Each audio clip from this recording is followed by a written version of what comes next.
No, what I'm saying is when you hire our people, we always look out for everybody else.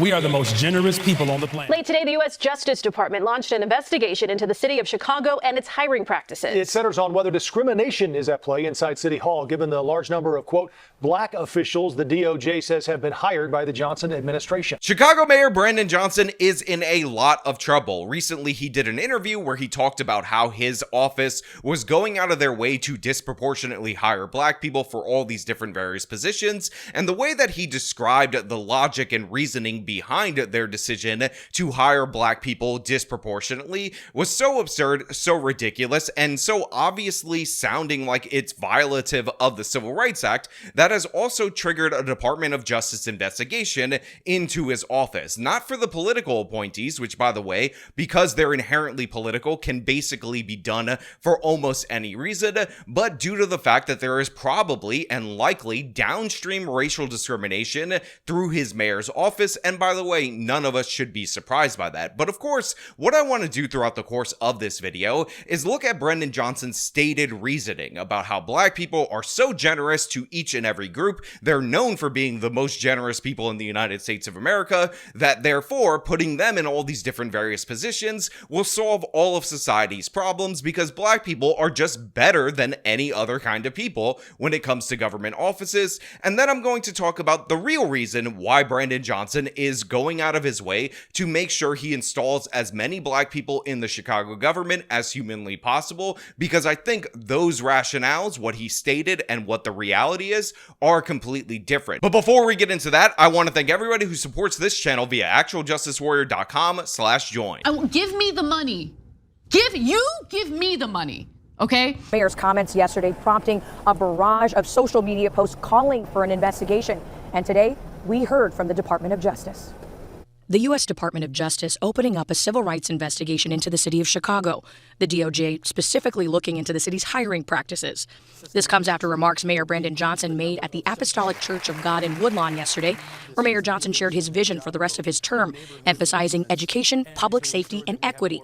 Johnson also saying his administration is one of the most diverse in the city's history. So as you saw right there, Brandon Johnson is making the case that the reason why he's staffing up all these different various departments is because black people happen to be the most generous population in the United States of America, and unlike all these other groups who care more about themselves and more about their group, black people tend to care about each and every type of person in the United States of America, and that's just because they're so morally better inherently than all these other groups, especially white people. White people are obviously racist, they're evil, white, and racist, and black people are the perfect group in order to allocate resources the best way possible in order to show the generosity of the United States of America. Now, let us just be clear about something from the top. This is so absurdly and obviously not true, so ridiculous and absurd from top to bottom that it should not even need to be explained, but I'm going to explain it anyway using facts, figures, and numbers because, again,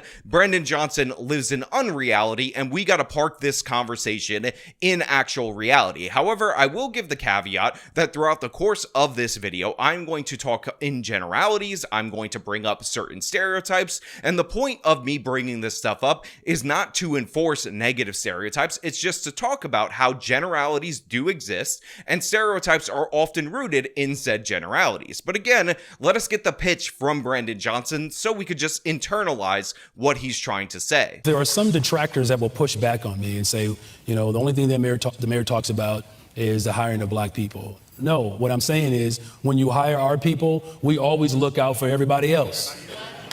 We are the most generous people on the planet. Okay, so I'm gonna go out on a limb and say that one of the most generous groups of people in the United States of America is not, in fact, black Americans. In fact, if you were to ask people who they've met as a group and who has been the most generous to them, I think a huge portion of Americans, specifically on the left coast of this country, would say the Mormons. Now, of course, this is not an endorsement of their religious beliefs or anything of the sort, but the Mormons are so stereotypically generous, kind, and family oriented that even in the South Park episode that makes fun of Mormons, makes fun of their Mormon beliefs, they give them credit where credit is due. And by the way, this carries through into the musical that Matt Stone and Trey Parker made called The Book of Mormon, because this is so obvious and out there in the culture that these people happen to be generous. And of course, this is backed up by the numbers. They send food all over the world. They do all this different charity work. Again, whatever you think of these people's religious beliefs, there is a reason why we have the stereotype in our brains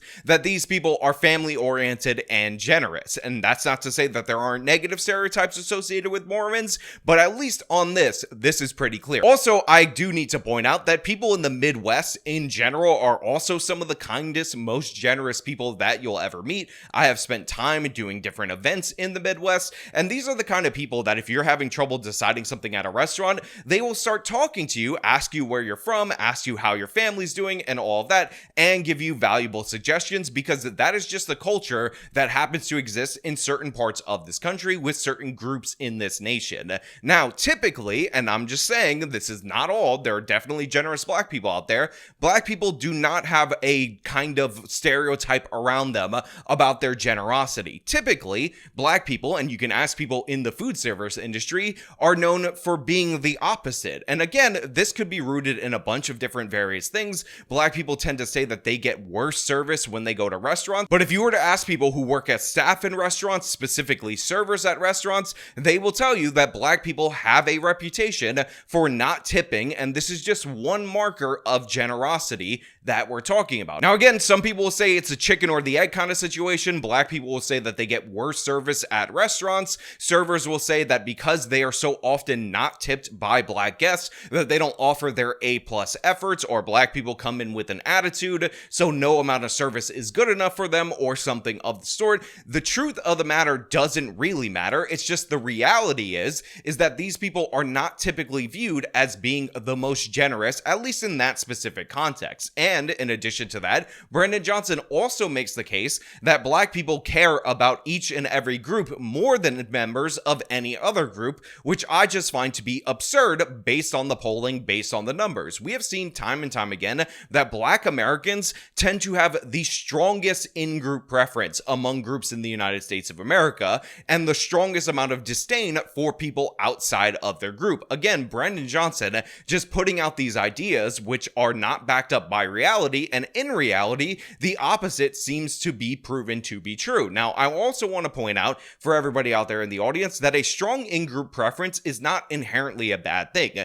Typically, when you combine strong in-group preference with high social trust, what you end up with is a very successful minority group. We hear this all the time about Jewish people, but it's true of Koreans, it's true of Armenians, it's true of Lebanese individuals, and a bunch of other members of a bunch of other groups in the United States of America have found great success in this country with strong in-group preference and, of course, high social trust. But the thing is about Black America is they tend to have lower social trust than those other groups, and honestly, I think one of the problems that they should work on solving among themselves is increasing their level of social trust, because I believe that will lead to success. But the fact is, black people are not known for caring about other people. So that's just not true.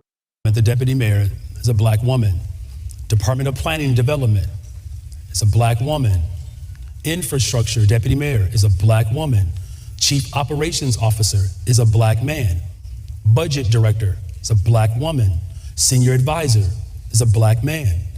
And I'm laying that out because when you ask how do we ensure that our people get a chance to grow their business, having people in my administration that will look out for the interest of everyone, and everyone means you have to look out for the interests of black folks. The Justice Department citing that exact moment in this letter to Mayor Johnson today, saying if these kind of hiring decisions are being made for top-level positions in your administration, then it begs the question whether such decisions are also being made for lower-level positions. Now look, again, this is a generality. Now look, again, this is a stereotype. Now look, again, I am not saying this is applicable to all people, but if you are going to talk about a group of individuals that despises, let's say, white women more than any other other group in this entire country, would the answer to that question not be black women? Brandon Johnson is talking about how I have a black woman here, a black woman there, and they're the most generous of all the different groups in the United States of America,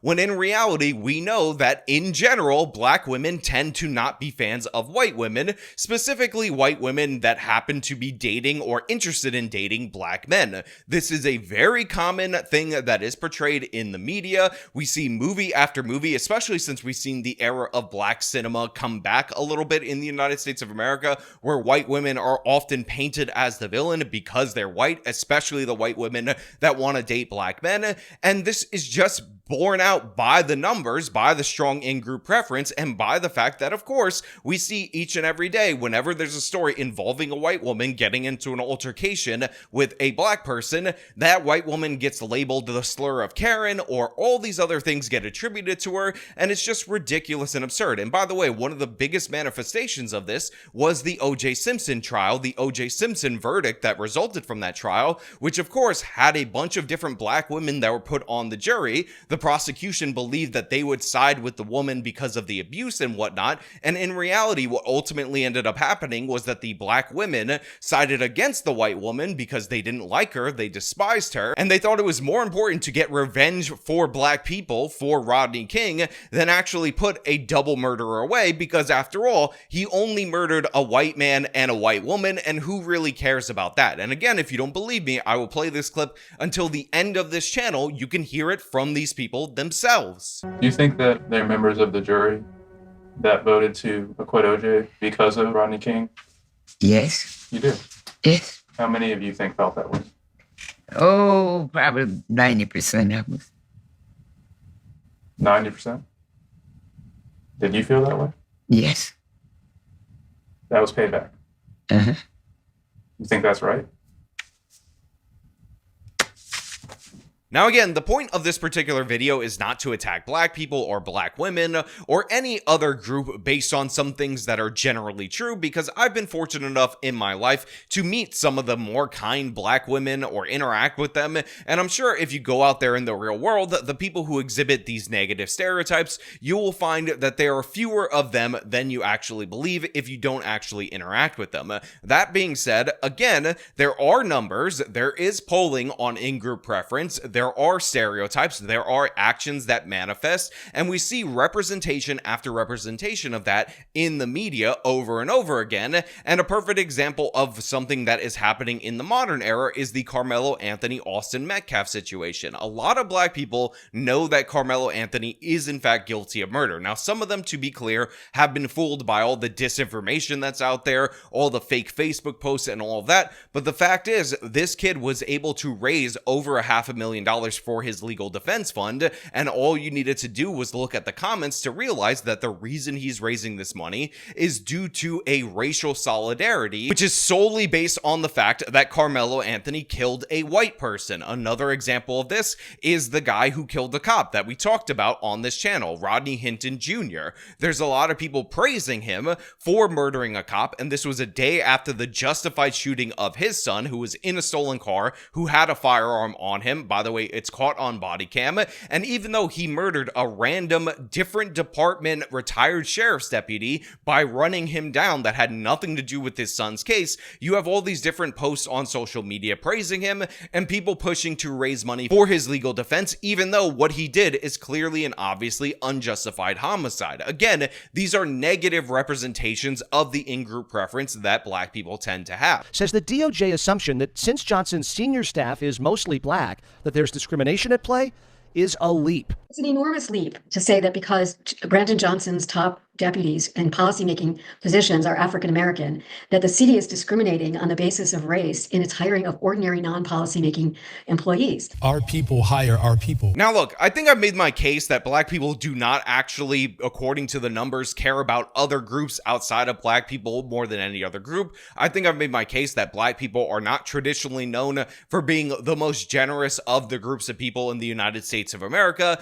but I do want to get into the real reason why Brandon Johnson is going out of his way to pander to black people over and over again, because a lot of people want to pin this down to the fact that Brandon Johnson is a racist. He is anti-white, which is 100% true, by the way. And Brandon Johnson does actively despise white people and play the race card each and every day. But in reality, the real reason he's trying to pander to blacks so much is that that's who put him into office. You see, unlike many of these other elections that we talk about where the black population tends to vote different than the upper middle class white progressives in that they vote for tough on crime because they're actually impacted by the criminality in their own neighborhood, Brandon Johnson ran a very racialized campaign in the Democratic Party, essentially accusing his opponent of being an evil white racist all the time, and black people in the highest crime neighborhoods ended up responding in a moment of racial solidarity with Brandon Johnson and put him over the top, and that's why he won his narrow victory as the Chicago mayor. So all Brandon Johnson is doing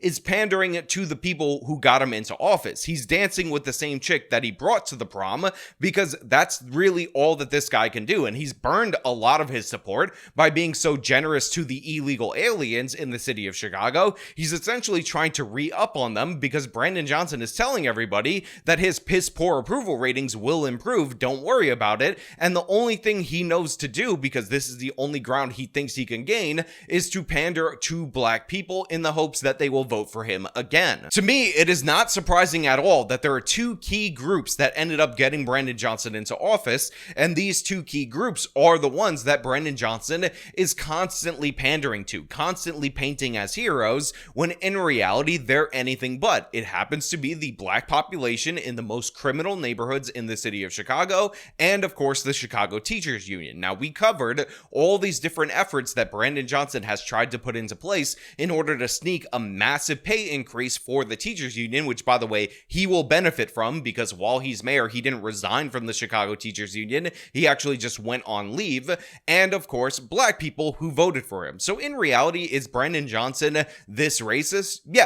Yes, 100%. He absolutely is. He is playing to racial differences in order to forward his political career. However, he's also very opportunistic. If his voting base happened to be wealthy white progressives, he would pander to them more than he panders to black people because, again, he is just trying to stay in office, trying to stay in power, and luckily for him, pandering to those wealthy white gilded progressives would likely be in similar ways to what he's doing right now, hiring a bunch of black people because those people are definitely afflicted by white guilt. But nobody should be surprised by this. Nobody should be shocked that the Department of Justice is looking into and will likely find that Brandon Johnson is doing racist hiring practices, because the whole point of his campaign is to do stuff like this. What I find to be absolutely embarrassing is Brandon Johnson lying to all of our faces and telling us in reality the blacks care more about everybody else than anyone else, when that just could not be further from the truth in terms of the numbers based on in-group preference. Now, I will also point out that Brandon Johnson has a little bit of a Freudian slip throughout some of these interviews where he says, oh, we're trying to help everyone, and black people is everyone. Having people in my administration that will look out for the interest of everyone, and everyone means you have to look out for the interests of black folks. And for Brandon Johnson, based on how he got into office, make no mistake about it, that is essentially true. Brandon Johnson's entire voting base is largely black people from the most criminal areas of Chicago that, by the way, got behind him because he ran a very racist political campaign. Now look, I want to know what you guys think about all this down in the comments below. As per usual, if you like this video, show me by leaving a like, subscribe for more content, follow me on my social medias, support me via the support links in the description of this video. This has been me talking about Brandon Johnson going full racist. Till next time.